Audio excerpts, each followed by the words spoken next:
சிவன் மற்றும் பார்வதிக்கு மொத்தம் 8 குழந்தைகள் என்பது உங்களுக்கு தெரியுமா? ஒரு முறை பார்வதி தேவி சிவனின் கண்களை கட்டினார். அப்போது சிவபெருமானின் வியர்வை துளியில் ஒரு குழந்தை பிறந்தது. அந்த குழந்தை கண் பார்வை இல்லாமல் பிறந்தது.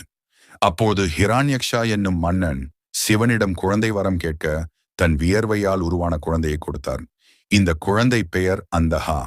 இரண்டாவது குழந்தை மானசா. சிவனின் விந்துநாக தேவதை சிலையின் மீது பட்டதால் பிறந்தவர்தான் மானசா என்று சில புராணங்கள் கூறுகின்றன. மூன்றாவது குழந்தை குஜா. சிவபெருமான் தியானத்தில் இருக்கும்போது அவரது மார்பிலிருந்து சக்தி வாய்ந்த ஒரு கதிர்வீச்சினால் உருவானவர் குஜா என்று சில கதைகள் கூறுகின்றன. நான்காவது குழந்தை ஜோதியை பற்றி இருவேறு கதைகள் உள்ளன. அதில் ஒன்று இவர் சிவபெருமானின் ஒளிவட்டத்திலிருந்து பிறந்தவர் என்றும், மற்றொரு கதை பார்வதி தேவியின் நெற்றியிலிருந்து வந்த தீப்பொறியில் இருந்து வந்தவர் என்றும் கூறுகின்றன.